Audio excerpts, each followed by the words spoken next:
the deep state is coming full on at the Trump administration at this point. They're using the media as their microphone to try to do it. The Ivy League types who went into a government job, who are looking down on the guy who went into sales, are like, no, I went to the Ivy League. I work for the government. That's the thing is I don't have to respond. When ABC News was like, federal workers are anxious at having to explain what they do around here. It's like, really? Because every other American has to do that at their job. We finally beat Medicare. Well, he's right. He did beat Medicare. He beat it to death. Joe Biden's legacy for seniors? He raided Medicare, made premiums skyrocket, and drove up drug costs. Worse, the Biden pill penalty is already slashing the development of affordable drugs, forcing seniors to pay the price of Biden's failed policy. Biden broke Medicare, but President Trump can fix it. Call Congress and urge them to end the Biden pill penalty. Ladies and gentlemen, your attention, please. Just a catching strays over here. You're in for a hell of a show. Keep the faith, hold the line, and own the libs. It's time for our main event. Well, if it isn't a good Tuesday to you, I'm Josh Holmes, along with Comfortably Smug, Michael, Duncan, John Ashbrook, left to right across your radio dial as always, fellas. We celebrated 500 last week. Can't thank everybody enough for showing up and make it a very special occasion. I mean, it was a home run. It was great. Thank you, gents, for that surprise, having the YouTube button there. Got the button. Yeah, I mean, it was top to bottom. Amazing show. Had a great time and hope everyone enjoyed it. I mean, dude, kind of went after it there. I mean, whenever you get a chance to throw a party for yourself, you know, it's going to be a good time. It is going to be a good time. I was like right in the pocket. Like, you ever seen that clip from... I saw some suggestions in the comments that maybe thought perhaps the pocket was exceeded at times. No. There's that line from Trailer Park Boys. Sober enough to know what I'm doing, drunk enough to really enjoy doing it. That's right where I was. Yeah. Yeah. It was a good time. It was a great time. It was a great time, and it's always fun with you fellas. I'll tell you, everybody who watches the show, they're like, man, are these guys really friends? You know, Brian Kilmeade always gives us a hard time. Tell me, you guys aren't really friends behind the scenes. Yeah, he always tries to like pit us against each other. He does, Well, but that's his thing. Yeah. He likes to create drama. Yeah. the reality is, if you were sitting around a bar with us, this is exactly what you would get. Yeah. Mm-hmm. And that's what we try to deliver here on the Variety program. The only time I was legitimately upset was when I was giving Ashbrook shit for his somehow orchestrating him in a hockey jersey while I look like an asshole. Yes. And he made it into a USA chant. Yes. It's incredible. That was impressive. Our audience loves their country. That was impressive. We had an impromptu game of hard pivot. Is what I think that was. Yeah. Where he automatically. It was really good. I It was impressed. very good. He got the crowd on the side. He like totally ignored the question and went right to a USA chant. Well, thanks to Wolf and Spaghettis and the whole crew, Hollywood Hen, and everybody who was involved in that. It was very, very fun. The first time we played that venue in 3 years. Yeah. So it'd been a little while. Great venue, too. And it really is. Yeah, it's like our Red Rocks, you know? It is. Yeah. Dude, it's our Red Rocks. Yeah. It was really great. So, I mean, look, everybody tunes in here expecting us to talk about politics and shit. Mm-hmm. So here we are. Plenty going on. We've kind of like worked through the low-hanging fruit section of the program where you're talking about confirming nominees, you're talking about initial agenda, executive orders, and things like that. Stuff that everybody's worked through and done a great job with. But now you get to like the second section, which is a legislative agenda. You saw the Senate passed a budget last week after a big vote-a-rama. That's a huge component, but it's kind of their backup plan. They're waiting for the House to perhaps this week pass a budget of their own, although there's some holdouts there. And we can tell you what we think about all of that. We might do that maybe Thursday. Mm-hmm. Sure. Because I think they've got, Monday, Tuesday. We may have some guests that can provide some amplification for what it is that we're talking about. But we're not there. It's not ripe yet. And then you've got all of the various cabinet agency heads getting in and doing what they're doing, and then you got Elon. And we got just a bunch of different stuff that you've probably read a little bit about. If you've heard anything about Elon through the mainstream media, chances are you've heard like what it is that unprecedented, unconstitutional thing. So I was out of town for the past weekend. Like, we did our show. I left the venue and I caught a plane like hours later. Chi-town. And Chicago, surprisingly great city.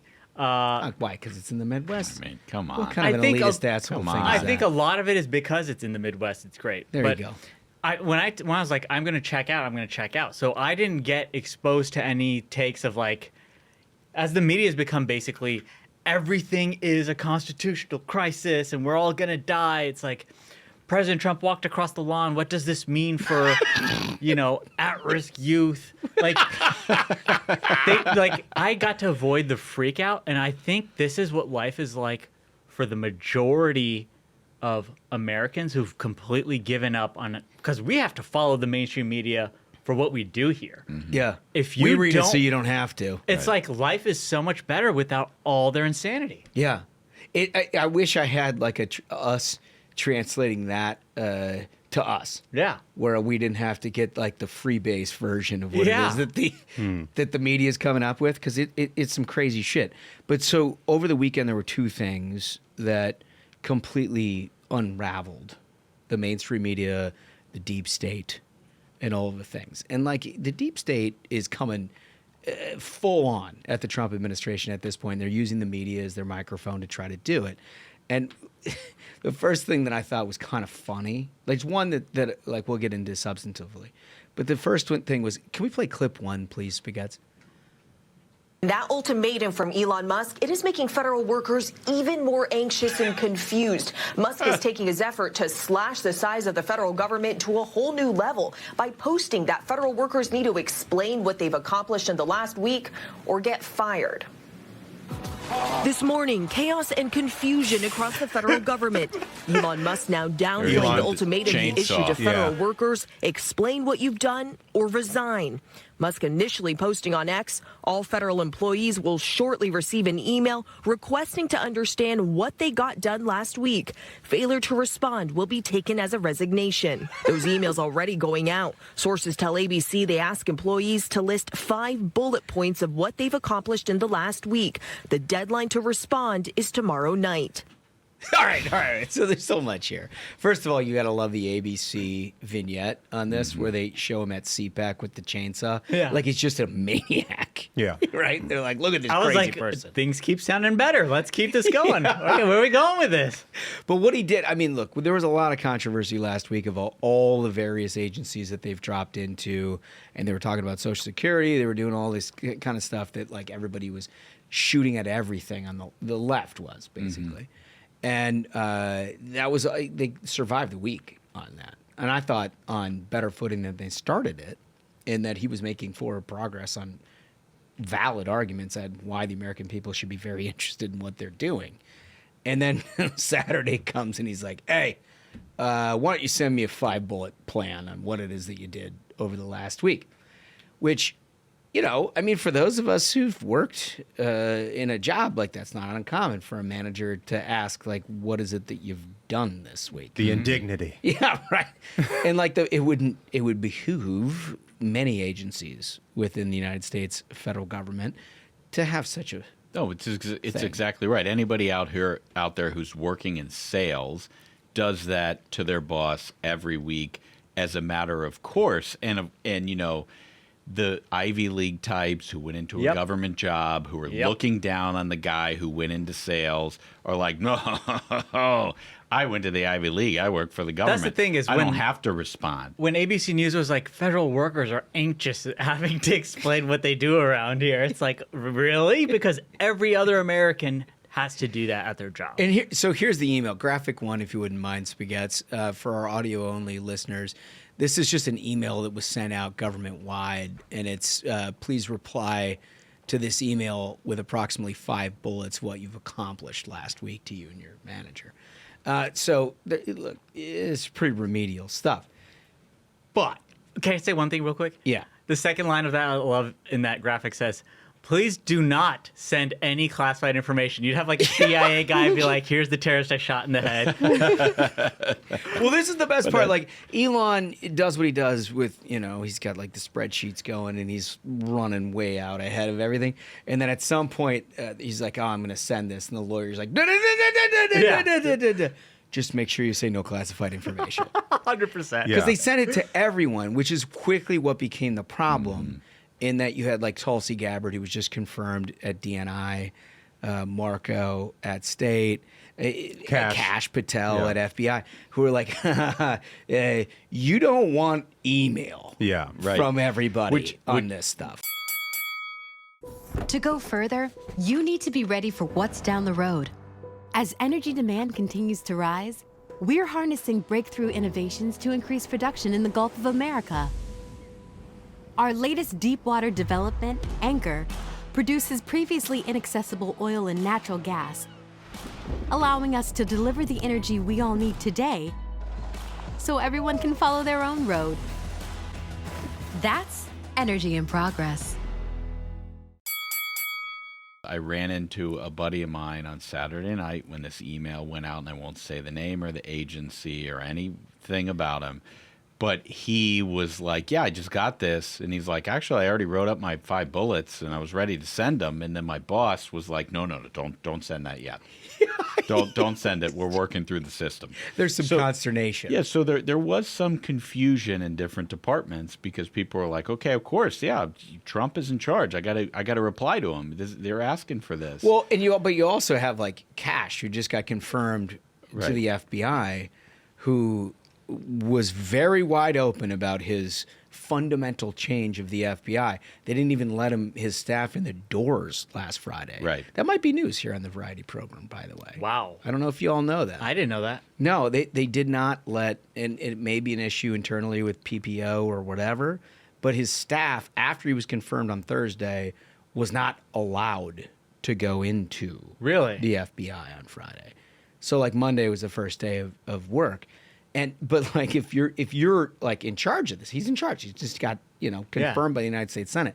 The idea that somebody else is like, I'm going to demand something from your employees, is like, whoa, yeah. Like, slow your roll, dude. Like, we wanted to get all of these nominees confirmed because we trust that the personnel we've empowered to run these agencies and departments are going to do it. Yeah. I mean, like, look at what Lee Zeldin's doing at EPA, for example. Right. You know what I mean? It's like, part about being the boss is like finding good people, recruiting them, getting them hired, and then delegating authority to them to fulfill what you want, right? Yeah. And it's like, I mean, the thing that I don't love about the email is like the federal government is incredibly complicated. We're talking about an email that went to like 2 million people. Yeah. And it's like, if you're pushing paper somewhere in the bowels of the Department of Labor, I'd like to see the 5 points. Easy I'd like to see 5 points. But if you're like shooting ice darts into the neck of foreign leaders, I don't need to see it. Right. If like you're establishing a listening station for signal intelligence in the Horn of Africa, I don't want that in a fucking email. Right. Yeah. No, I think that's right. But so anyway, it's been a little bit of a off-kilter standpoint. But then, like, as soon as they got themselves all outraged and done all of that, then immediately dropping into that was the DOD firings, where outrage ensued. Mm-hmm. And do we have clip 2, please, Spaghettis? This will set the stage. Breaking news. As we come on the air this Friday night, a major purge at the Pentagon is underway. President Trump has just fired the highest-ranking military officer in the country, who still had years left on his term, along with several other top military officials. Air Force General Charles C.Q. Brown, who was serving as the chairman of the Joint Chiefs of Staff, was just dismissed publicly, at least via a social media post by Trump. What an outrage. The chairman of the Joint Chiefs of Staff, someone who has to accumulate all of the advice from all of the heads of the different factions of the military and provide consensus to the Department of Defense and the President of the United States. Lo and behold, it's important to the Trump administration to have somebody that Trump listens to. Mm-hmm. What an outrage. I can't believe that this is even suggested. First of all, like, this is pretty commonplace. I mean, I understand that Joint Chiefs haven't been replaced like on the reg. Many of them, and I remember one back in the Bush administration that had at the end of the Bush administration resigned before the election, which is what one does when someone runs against an Iraq war, for example, as Barack Obama did, and you're going to get into a new administration. Obviously, you're not going to make him make that call because they're going to go in a different direction. Well, this guy apparently had, I mean, he ran against everything that the military was doing. He was like, no, I think my job's safe. Right. In the idea that the president of the United States, the commander-in-chief of everything, isn't able to just make changes at the top, and then you on a Friday night, CNN has the dramatic like timpani and everything. Yeah. Oh, breaking news! He's changing personnel at the top of the military, and they call it a purge. Right, and they wonder why people don't trust them for what's important. And what's interesting is in that reporting, because I saw a little bit about this, they don't report that man was hired in the first place by President Trump. Right. In President Trump's first term. Right. So this is not some kind of like a purge and only loyal to But see, CNN has this problem where they reported breaking news about Scud missiles flying over Tel Aviv 20 years ago, and they're like, oh, everybody watched that. So naturally, every single news event has to be treated with the exact same... They've been chasing it since 1990. They have. The truth is, not everything is Scud missiles over Tel Aviv. This is not a big deal. It's not. It's just a and president... also the folks that President Trump has been picking for over at DOD... amazing people. I mean, look at the images you've already seen of Pete Hegseth. He's out there training with the troops in the cold. Like, President Trump knows what he's doing. And in those photos, like, especially the, like, giant dude, y'all saw him running with, like, Pete Hegseth? Oh, yeah. The giant dude. Folks in the military seem pretty happy about it. Yeah. But, I mean, even if you're skeptical about that, which I've got good friends on the conservative side who are skeptical about some of that. But even if you are, it's the President of the United States. You know the title of Commander-in-Chief? That's what that is. Yep, exactly. That's what that is. You know what that means is that the military is responsive to a commander-in-chief. Right. That is literally why they call him commander-in-chief. That's right. And It's shouldn't not, we it's have not some- just president. Shouldn't we have some new leadership, like after that disastrous withdrawal from Afghanistan, where nobody was punished for a failure in intelligence and implementation of Great like point. a plan? Like, I mean, who exactly is supposed to be held accountable? I think this guy. Totally. Right? But, like, I mean, Biden pardoned Mark Milley. Yeah. Right? And Milley was, like, seen as the worst of the worst, in which there's a lot of evidence to suggest that he was not great. I mean, so overtly political to try to blend in with a far leftist administration in terms of administration of defense policy. But, like, Trump hired that guy, too. Mm-hmm. Right. So, like, the idea that Trump is some existential threat to somebody like Mark Milley, that's how he got the job in the first place. I mean, you know what I mean? Yeah. They always act like he's just off the wall. Yeah, like he hasn't thought it through. It's like he vetted him because he previously hired him. Yeah, like, he he hired knows him. what he needs to know, and he knows this isn't the right fit for now. And he didn't do the job. Right. So he wants to get rid of him, and he wants to get rid of these people too.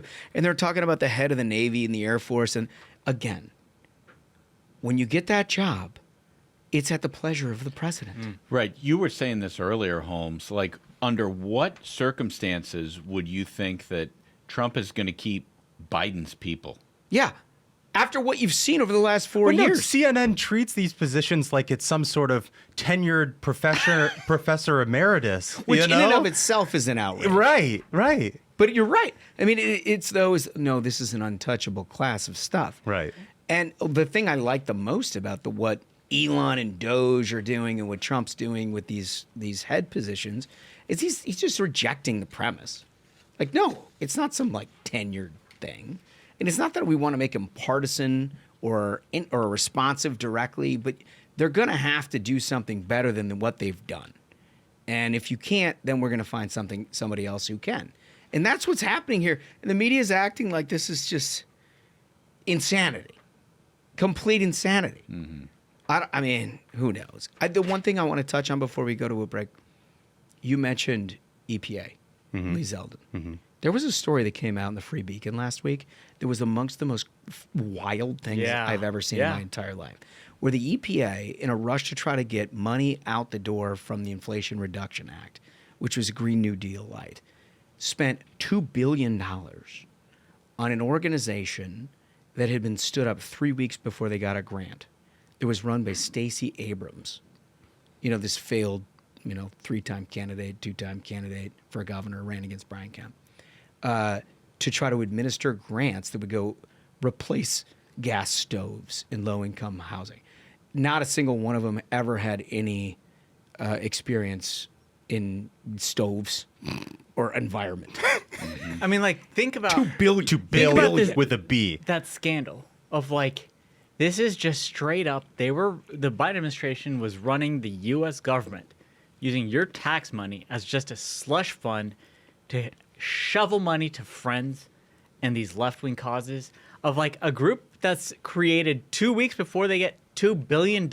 Yeah. It's Stacey Abrams. This is cash and carry government. I mean, what's actually heartening about the whole thing, although it's obviously terrible and horrible, is it's nice being right. I mean, we've been telling, if you listen to this show every week for the last 2 years, this is what we talked about. Yep. We talked about this vast left-wing dark money ecosystem that basically props up new industries out of nowhere. Gas stoves. We're here to ban your gas stoves. Right. And the left-wing media rolls their eyes and everyone says, no one's coming for your gas stove. And then, lo and behold, $2 billion to a failed daughter of the liberal left who puts $100 in a bank account, and then suddenly the EPA puts $2 billion in an account at Citigroup that's going to be funneled to her. I mean, that is an insane thing. In my wildest dreams, when we talked about it years ago, about how they orchestrate this whole system and move money around, I never thought they were that brazen to the total of $2 billion. In the whole program, it's not like it was hey, we're here with a bag of groceries. We know that you're having a hard time and we want to help you. No, it's I want to get rid of your gas stove and replace it with this induction model that my friend who's building them happens to sell. Yeah. You know what I mean? It doesn't actually with Jen help. Granholm, their energy secretary was making money off their anybody. buses that didn't work. This is their business model. This is their business model. All this green BS that they've been trying to force on the American public. And it's the same thing with, they spend billions of dollars to build these electric car chargers that don't exist. Right. This is all just handouts to their friends. The thing is it's the next iteration of this cash and carry government, Smug. And we talked about this, Holmes, when we were reading the story, but we're old enough to remember Solyndra. Oh, yeah. Huge scandal out of the Obama administration, right? And Solyndra, horrible thing, and they ate shit immediately. But at least Solyndra was a business. Solyndra, at least they had a deck. They had something where they could be we're selling stuff. We're selling stuff. We are trying to do this. And the government, obviously stupidly was Chinese solar panels. Yeah, we're going to put those all across the country, whatever. They don't even invent businesses anymore. They're just no, we're just going to literally pad the pockets of our friends. That's it. Do you know what Solyndra was? A $561 million loan guarantee. Yeah. This is $2 billion just cash wired in an account in Citibank. It's just sitting there to be wired to Stacey Abrams to be well, you know the low income. Do you know how many Americans? Do you know how many Americans' tax money that is? That just got wired to Stacey Abrams. Just a $2 billion. I know money gets lost, but billion. That this organization was stood up for 3 weeks. 3 weeks. It's just you have to understand, because we take the long view of all of this, and I believe in my heart that the left wants America to be worse because they need it to be worse in order for government to be the solution that can fix it. Yep. And Stacey Abrams is the poster child of making that happen. After Governor Brian Kemp passed that reform of the election laws in Georgia, they moved the All-Star game out of Atlanta. Yeah, because the shakedown racket. Because at that of the point. shakedown. Yeah. And like literally sucked out millions of dollars of revenue from that city, from people that you're now going to show up at their doorstep and be like, hey, I'm going to give you a free induction stove.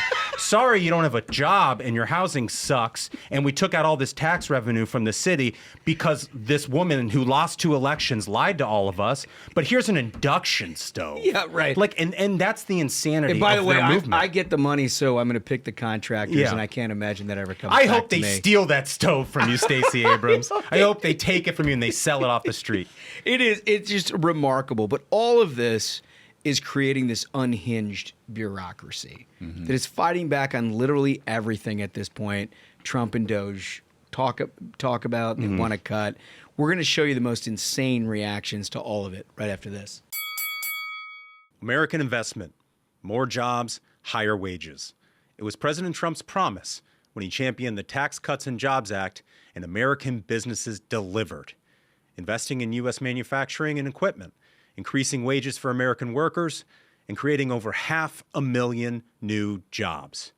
That's why he's fighting to do it again for families, workers, and businesses. Tell Congress to extend and strengthen President Trump's tax reform. Paid for by the Business Roundtable. Learn more at brt.org.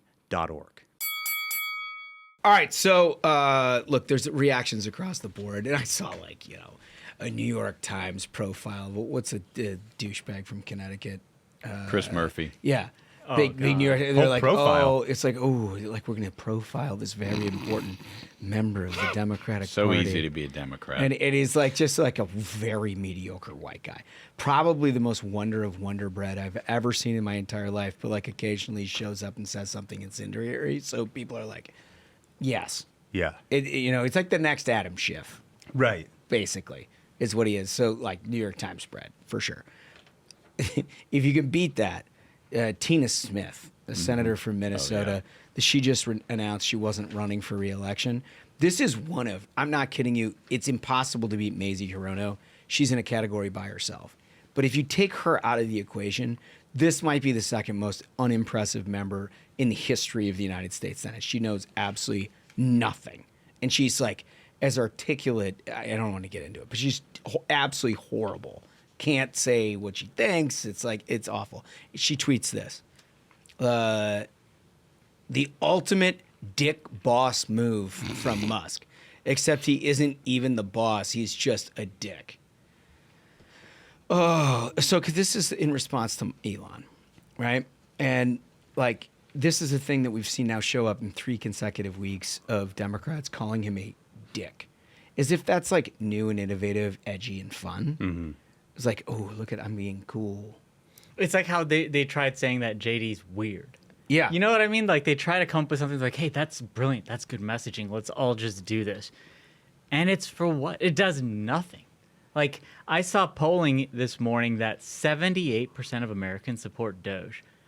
And then this is what you have to go against It's that? really all they have, dude, because they can't obviously defend all of the programs that DOGE is targeting on merit. No. Right? And so he's a dick. Yeah, you just got to talk about the guy trying to do it. You got to sort of disqualify the guy who's the hero of the story and turn him into a villain. Yeah. Yeah. Yeah, I mean, look, this is for those of us who spent a little time in government at some high levels. If you couldn't ever get the guy, this is what you did. You tried to focus on the guy under the guy to try to cripple him politically, make a mess out of the organization, and try to halt forward progress. Right. Which is what they're trying to do with Elon here. Well, yeah, and they've also done it trying to pit Trump and Elon against each other. Yeah. And when they did that joint interview with Sean Hannity, it's come on. Yeah, it ain't gonna work. Well, and they know the game they're trying to play. Yep. The president knows. He's a master of the media. Totally. So it gets worse. You guys, can we put this Susan Glasser tweet up, graphic 4? She's so crazy. This one is unbelievable. Response to the firing from a former senior defense official. The chairman of the Joint Chiefs was fired, quote, just because he's black. It's insane. It's insane. There is no reason to believe what it is these people are saying. The best thing no is, reason. So the community notes for that instantly goes up and it says, he was actually hired by President Trump. Yeah. I know. Yeah. But the journal didn't even do a 30-second Google on who this general was. Nope. Before being ooh, let's put this take out there. Yeah.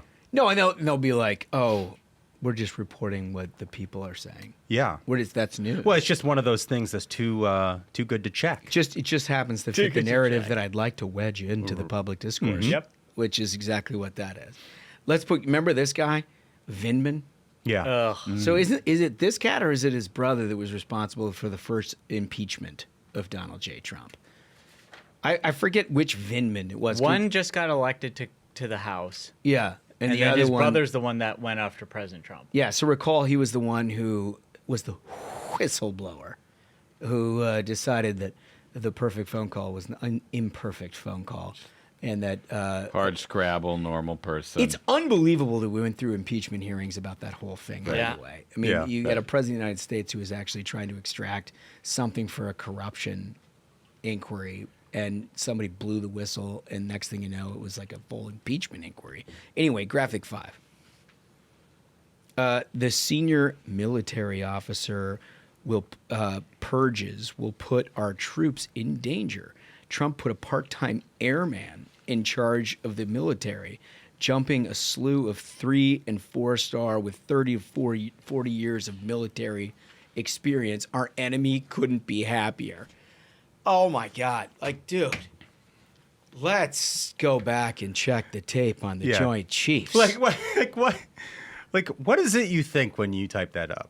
Like, I will defend the honor of the blob. People waited their whole careers to be promoted. They were in line, damn it. You know what I mean? Right. It's like, how out of touch do you have to be? Like, how out of touch you have to be with the results of the election of last November to, like, seriously get all huffy and decide you're going to tweet about the honor of the next guy in line and how long he's done the job. They were in line, damn it. Why, I've gotten 4 stars on this uniform. My God. Then he attacks the actual guy that's currently in charge now. Yeah. You know, and he's like, oh, well, if you attack the previous guy, that puts troops in danger, but I'm going to attack the current guy in charge, and that doesn't do anything. That doesn't put it in danger. No, I mean, it's just so ass words, but it's the entire left at this point, and they can't take a pitch. No. They swing at everything. Isn't that the most remarkable part about all of these stories? Is that there are some things where you're like, look, it's a 70% American issue, and people are all on board for it. And then there's some things, you know, like the Elon email or whatever, where you're like, like nobody's gonna really follow that, and like you could see where you could create some issues, and then, but each and every one of them, they're like trying to barrel up. Yeah. Yep. Which is wild to me. That's the thing is, Dems in the media, their strategy so far has to say is everything's a crisis. They even create this constitutional crisis term. Everything's a crisis. You should panic when you hear this. Freak out. We've got the timpanis going on CNN. And the vast majority of Americans, when you just give them a wall of noise, they just tune out. Mm-hmm. And also, just like by way of history on all of this, replacing generals thing, I mean, when Obama got into office, he relieved David McKiernan as commander of the U.S. forces in Afghanistan. Mm-hmm. The primary global conflict that we were involved in at the moment of his election, the guy, you could argue, most important in terms of trying to have some continuity between administrations. Right, an active military theater. Yeah. Gonzo. And then you replaced Stanley McChrystal, who had led special operations in Iraq and was in charge of like the whole ball of wax at that point. And he said he wanted fresh eyes on that. And the media is just like, oh, yeah, fresh eyes. Yeah. Everybody's like, oh, no, it makes sense. Whatever you say, Obama, we'll do what you want.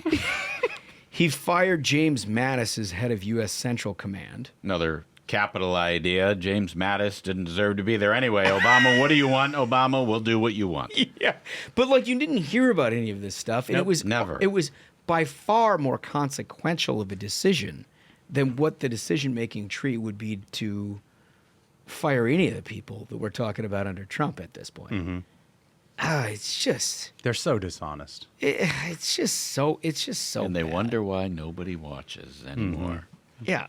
So, anyway, I think the question that we're looking at today, in terms of a question of the day, on the DOGE front in particular, we've seen this thing go 99% in the right direction, and then you'll get little tidbits, you know, like Elon attacking Todd Young while Donald Trump's trying to court his vote for Tulsi Gabbard, and then like 10 minutes later, He's like, yeah, I talked to him. He's all good. We're good. And then you get, this email over the weekend where it's like, everybody send me your 5-point plan. And the cabinet secretaries are like, no, dude, like, you got to chill on all that stuff. And it strikes me as like, it just, every once in a while, just gets a touch beyond the remit. Just a touch beyond the remit. As I said, 99% of it, fantastic. Keep doing that shit. Find the Social Security pieces. Like, that's not the problem.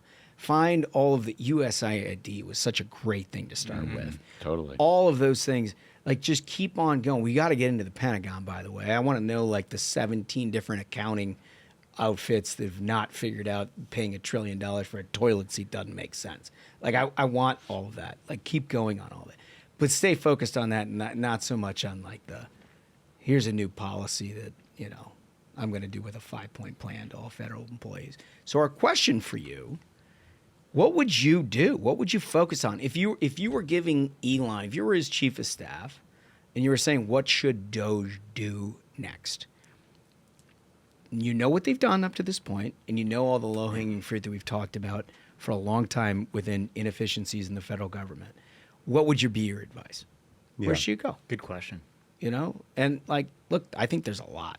Yeah. And most, I would say all of these agencies, we mentioned the pushback on the employee note or whatever, but in terms of entrance into the cabinet agencies, every one of these cabinet heads are like, yeah, come on in. Mm-hmm. Come on in and do your work. No, I love that. Like, and I love the way you sort of described it, Holmes. Like 99% of it is pitch perfect and you should keep doing it. I would consider it like if this was a ball club. It's like be the general manager. Like look at the balance sheet and figure out like how you're going to pay for the roster. Yeah, don't tell me who's going to play first base on Monday. Right. Yeah. You're not going to be the manager. You're not setting the starting lineup. Yep. Yeah, no, it's smart. It's smart. Anyways, that's our question. What should DOGE focus on next? And when we come back, your comments. Fantastic comments. 500th episode. You guys had a lot to say. We had a lot to say. We're going to get to all of that right after this. I don't have to tell you Americans are ready for what's next. Moving beyond the hardships of inflation and economic anxiety towards building a future, a better future for our families. Ensuring greater access to more affordable energy that powers daily lives, reliable energy that fuels innovation and economic growth, and the abundant energy that keeps our nation safer and more secure. It's all within our grasp. We'll do this together, building a brighter future for us, powered by America's oil and natural gas resources. You can learn more about all of this at api.org. Okay, once again, we had 500 on Thursday, a great party, which we all had a lot of fun with. I'm sorry to those of you who couldn't get in. We had a limited number of people who could because, as we said, it was like playing on a Red Rocks. This is the place that we first started doing live events, and so it didn't, we would love to have had 10,000 people there, and now my understanding is that the wait list was quite substantial. But for those of you who made it, thank you, and for those of you who wanted to, promise we're going to get to something soon where everybody can get in, we can have a huge party. But you had some things to say, and as our question of the day, we always start with a voice. And as always, we like to say, like and subscribe if you wish to opine. And we always read these comments before we get to the back of the book segment here at the Ruthless Variety Program. Just added that. First one comes from Lisa Yeager. Lisa writes, congratulations on your YouTube award and the 500 episodes. I'm a huge fan and look forward to tuning in every single week. Always great reporting, and thanks for making me literally laugh out loud every single episode. You all gave me hope this past year when I thought we were doomed for another 4 years with the dumb Dems. Keep holding the line and calling out those crazy-ass journos with a heart at the end. I love it. Lisa Yeager, I mean, just incredible. Just a 10 of 10 comment there. What do we got, Duncan? This one's from Tamara Webb. Tamara writes, your shows and your fellow podcasters are the real news now. Hell yeah. Without you, who knows what would have happened during the last election? You brought light and humor into the landscape. So kind. That's a good summation of what we're doing here. I have one more thing real quick, Josh. Oh. we got a nice gift. I have one of these for all of you. We Yes. we have a dedicated listener who actually attended our live show. That's awesome. A firefighter here in D.C. No kidding. Can you give Wolf a little look at that hat? That is a first class. That look is at so that cool. thing. That. It's incredible, buddy. DCFD.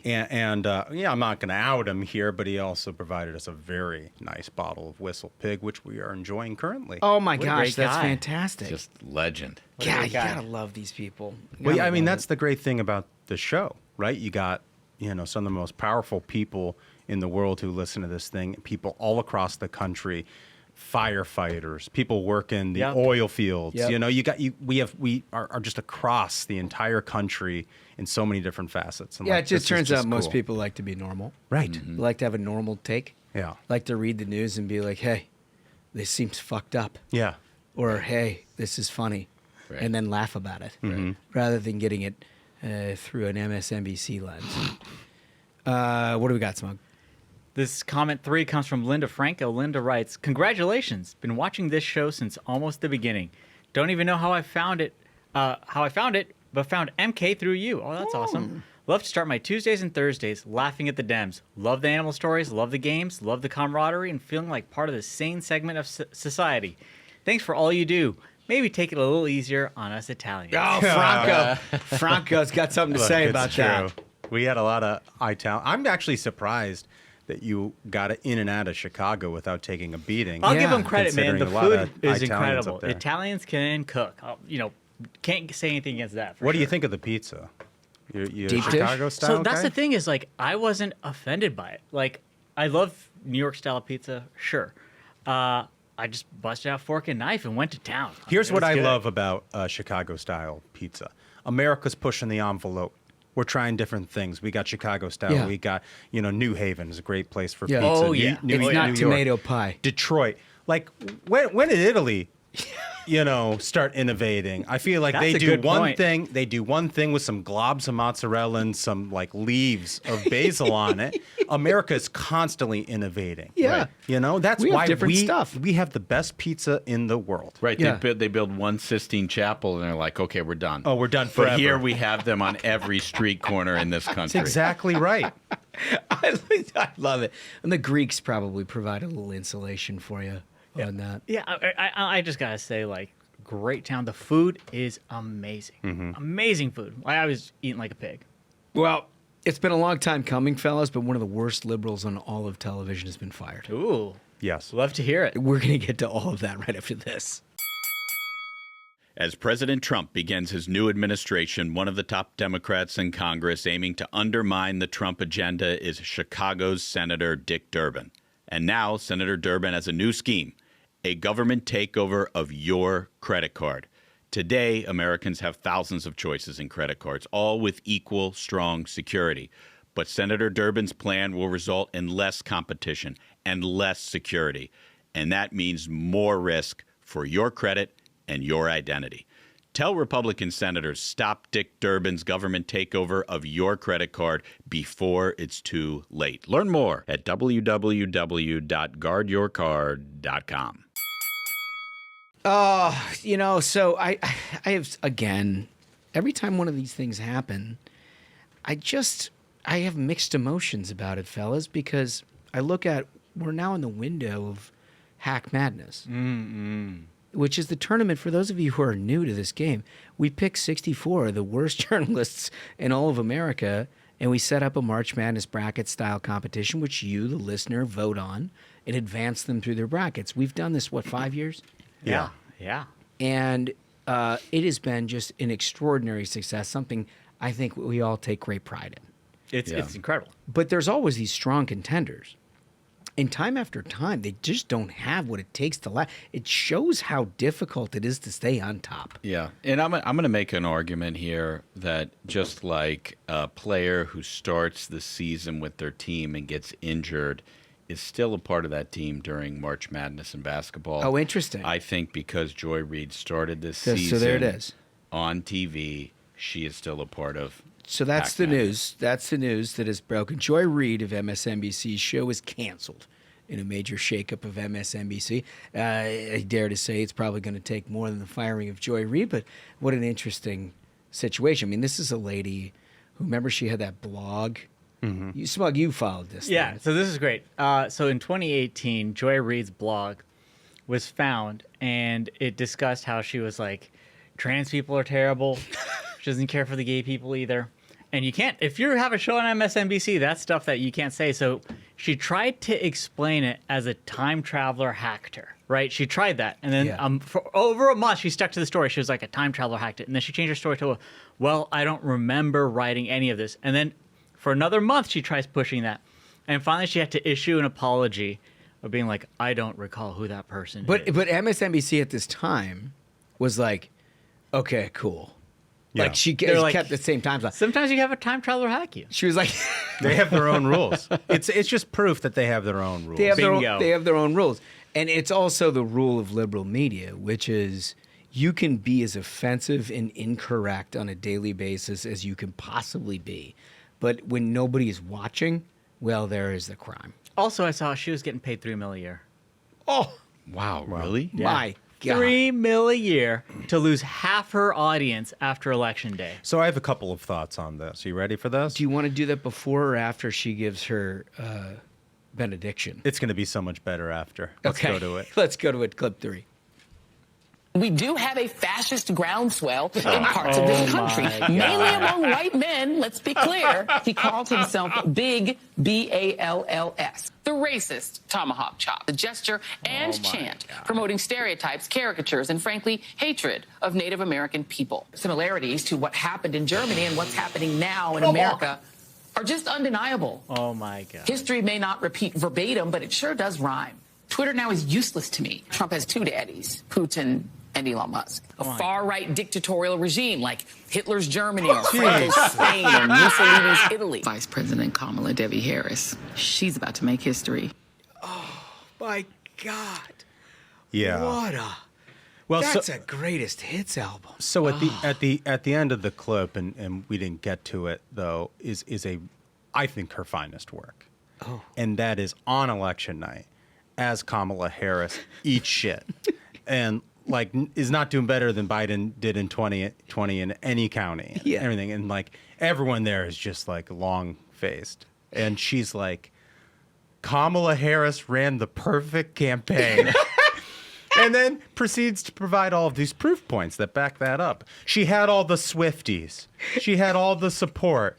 In such a short time, she ran the perfect campaign. And it's like, dude, she's better than Baghdad Bob.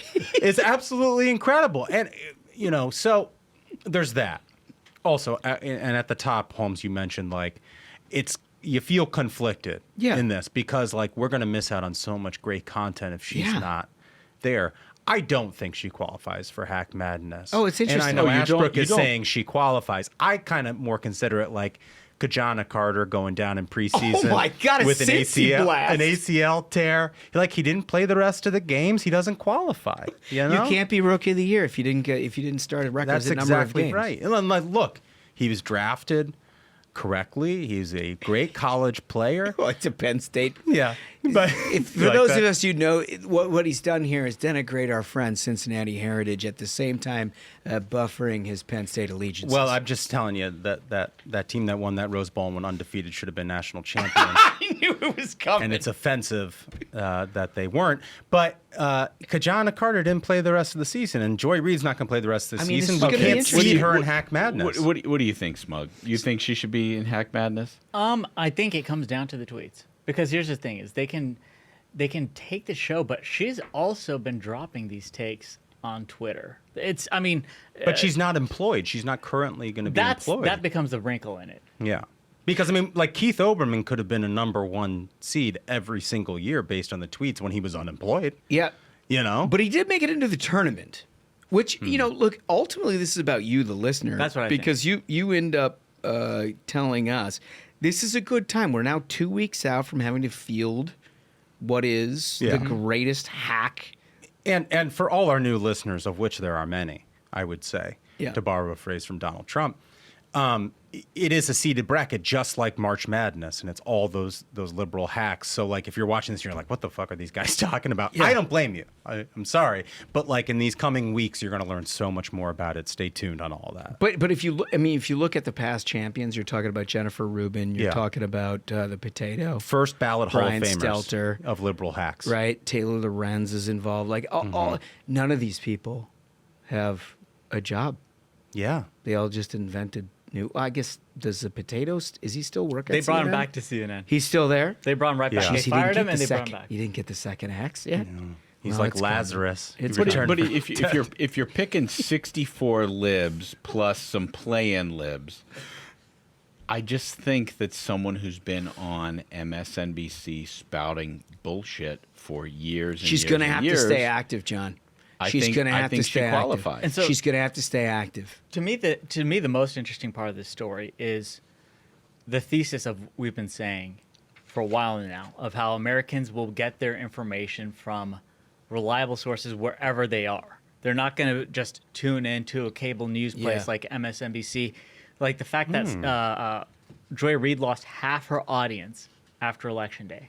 That was half her audience being like, everything this lady said to me, it's wrong, is a lie. Yeah. Why am I watching this? And that's what these people don't understand. It's not.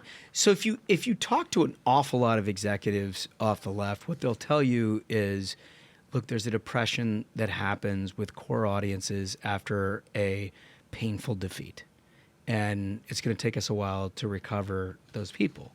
That's not true. That's like half of the story. The other half is what you just said. And like we've experienced it on the conservative side, like I remember Fox dealing with this after 2012. If the information you're getting, remember there was Dick Morris? Mm-hmm. Dick Morris would be on Fox every night saying how his polls show. He was a former Clinton pollster, but he became like a conservative. But his polls show that Mitt Romney's winning this election by like 6 to 8 points. And he would go on, what seemed every night, and talk about how the real polls show that Mitt Romney's going to win this race. So there was a false sense of security amongst conservatives, and they were shocked to find out Barack Obama won, so Dick Morris got fired. Like, liberals don't do that. This is actually the most interesting component to what we're seeing in the realignment of leftist media. It's not going to get better. They're going to find another Joy Reid, but they're going to find a different person to lie to you. And also, so this... Dude, that is such a good point. Like that is... pitch perfect, because you're right. Like, their business model is different. Yeah. Conservative media is like, you gotta be accurate. Mm-hmm. And when you get it wrong, you've lost that trust with the audience, because the audience matters. They don't give a shit about their audience. It's just like when the person's found out, they're like the monorail man from Simpsons. Like, they gotta leave town with the briefcase full of money. And it's like, they gotta find someone new that the people don't know is a liar yet. Yeah, right. We have to figure that out in due time. And the thing is, so MSNBC brought in this new executive, Rebecca Cutler, who's cutting jobs. Good for them. And what's his Jonathan Capehart? I think that's the new name of your friend. He's going to MSNBC. No, I guess he had something there, and they're getting rid of that too. Hell yeah! And he's the guy who folks might remember when Hugh Hewitt was on the show, right? Calling out who was wrong. They go back to Capehart, and Capehart was like, "How dare you correct me, sir?" Dude, huge W for Hugh Hewitt. That guy is a legend. Yeah, and right before we got on, news broke that Lester Holt is getting axed. Like, from NBC. There's a lot of... This has been a long time coming. I'm conflicted. Accountability. I'm conflicted on Lester Holt. Let's hear your confliction. Let's hear it. My wife and I love Dateline. Oh, he has a good Dateline host. And the voice is just fantastic. Yeah, he's good at that. No, but here's the thing that I get to with all of this. It goes back to our previous conversation, which is like, okay, Lester Holt, it's a little of the anchorman philosophy. You've got a guy there. He's probably only going to be as good as what you stick in that teleprompter. Mm-hmm. And if your stories, night after night, take just a complete leftist imbalance of the world as it is, and you only cover what's going on in fever swamps off the left, I don't care if you read the teleprompter one way or you read it a different way, like, the anchor is going to be affected by that.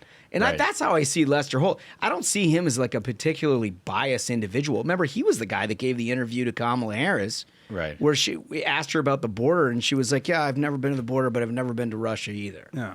And it's like, well, I mean, it's a fair question, and it was attacked completely by the left. So I don't blame left, but on the other hand, it's a conflicting feeling, right? Because you can only put out so many leftist broadcasts day after day, night after night, before you want to see some heads. So this is an interesting little wrinkle here too. It says in this article, this is from Variety discussing the whole firing of Joy Reid. MSNBC is also looking beyond the network's existing roster of anchors to fill its programming lineup. MSNBC is considering on-air host positions for Eugene Daniels. Oh my God. A co-author of Politico's Play. That guy's absolutely nuts. No way. Great friend of Ashbrook's, Eugene Daniels, who's just nutty. So they haven't learned. They're not like, we're going to try to find reasonable people. They're like, not crazy enough. No, but that goes, again, back to our point. Just like you guys said. said. They don't need somebody to do anything different. They need a different liar. Yep, that's it. That's Duncan what was it right. is. I think that what you just said, Holmes, is that's the nail on the head. And what we know about the media is they only attack a Democrat. And in this case, it's staff of their own companies. They only attack a Democrat when it's in service of another Democrat. You've been like in their mind, they spent a year and a half trying to help Democrats win an election over Donald Trump, and it didn't work. And so somebody has to lose their job because of it and have to hire new people to try to beat the Republicans the next time. That is their only they're not doing goal. anything different. There's nothing different about this. I mean, Eugene Daniels is a hysterical choice. I mean, that's one of the top 5 funniest things I've ever heard. Right. Yeah, no, this guy's definitely got it. He's plugged in. I'm rooting for it. I am too. He could be. It'd be content. He could be in Give him a Madness. TV show. He could be. I don't think he's been a competitor in Madness. He should be. He should Make be sure in Eugene there. Daniels is in the bracket. He should be in there. But to your point, like Jim Acosta, Jennifer Rubin, Yeah. all of these people who rise to the top of Hack Madness, it's like Icarus. They're gone. They like rise so high and so quick, and then their wax wings melt in the sun. Yeah, and it's down they over. go because eventually they're like, well, they're liars. Yep. And, they're like, well, it turns out the rest of the country that feels the opposite of what they've been representing over these years. Because Americans don't want to be communist. And Yeah. that's what these corporate media companies want our country to become. I'm begging you people, because you don't know what you have. You have a channel which millions of people subscribe to because they have to out of these cable bundles. Who knows how long that lasts? But just rethink the whole thing. Do not get the idea that you're putting Eugene Daniels in to replace Joy Reid, and you think you're going to get a different product. Come on, dude. Maybe just do the news. Yeah. That's Maybe the one just thing they're do like, Novel idea. just read the news. Maybe. No, No, can't do absolutely it. Not not. doing that. Well, won't do it. Maybe that's why they're selling the thing for parts. Anyway, you guys want to talk airlines? Always. Dude. Always do. Always do. I mean, this is always one of our favorite things. The discount airlines have been having a time. It's been having a time. There's a graphic 6 that I wouldn't mind putting up just to preview all of it. So Southwest Airlines is now telling people not to play music and videos on speakerphone as a part of their pre-flight instructions. So they're like, hey, the exit row, you got to be whatever, you got to open the door. Your seatbelt, in case you're a fucking somebody with an IQ under 20 plugs into this thing. And we feel the need to say that out loud in front of everybody, which drives me insane that they spend time speaking about that. Here, this part goes into that part. It's great. Well, if you don't know that, get the fuck off the plane. Anyway, they've now added, please don't listen to a movie or a video or any kind of audio on your speakerphone on the plane. That had to be said. Yeah. We are at a distressing point in American aviation. Yeah, I think we're still dealing with the long tail of COVID, and I think people have forgot how to act in public. Yep. You think that's it? Sincerely, I really Smug, do. I want to get your thoughts. I think people just Is that true? Yes. I think the problem here is too many people are allowed to fly. Right? I've said this before. What used to happen is, we're taking the family on a road trip, load up the station wagon. Now, what they want is load up the family on a Southwest flight. It's a zoo in there, right? You're going to have people being animals when you're in the zoo. And this is it. If you have to tell people, please don't play your music on a loudspeaker while we're trying to fly a plane with other people in here, like, why are they in a plane in the first place? You know? What are they doing? There's a place in America for if you want to travel with no rules. It's called a Greyhound. Get on the Greyhound and go crazy on that thing. Everyone expects that. You know what you're signing up for. Smug, what do they do with that? Yeah, when they load up on the Southwest, they don't even assign seats. I didn't know this until like a year ago. They don't even assign seats. It's basically like the stewardess throws the hay in the back. All right, let the animals in. Cattle call time. And they all just come stomping in and fighting each other. They got their 40 bags to throw up in the overhead compartments. 40 bags. There's no laws on these things, right? Yeah. Like, are you moving? Like, why do you need 40 carry-ons? I gotta say, Smug, I owe you an apology because when we travel to go do a show with Smug, I always made fun of him because we're just like hanging out. We're not trying to have a conversation. Smug has over-the-ear headphones he travels with. Yeah. A situation like this, entirely appropriate. Like if you don't have those, like you can put the noise cancellation on like an AirPod. It's not the same. It's not the same. It's not the same. No, you need the full-blown over-the-ear situation. But then he's also got this dramatically impressive feature where he sits down in his seat, settles his things, and then no, yeah. Shuts down. He can just shut it down. He can just put it on sleep mode. Like you haven't even taxied away from the jet bridge. He's off. And he's offline. And his hands just sit there like this, folks. He's like a sphinx. Yep.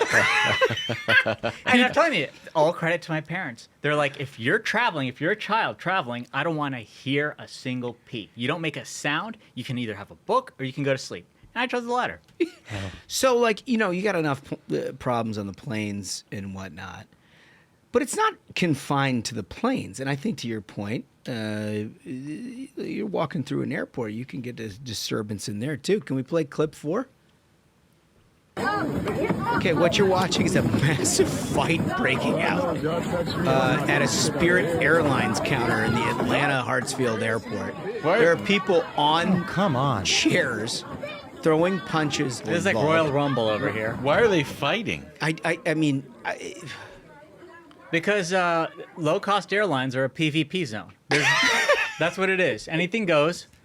Player versus player? It's like, you're in Call of Duty. You can just hunt each other. Well, Smug, I understand that. I understand how a fight can happen between two people. It's stressful sometimes to travel, especially when there's delays.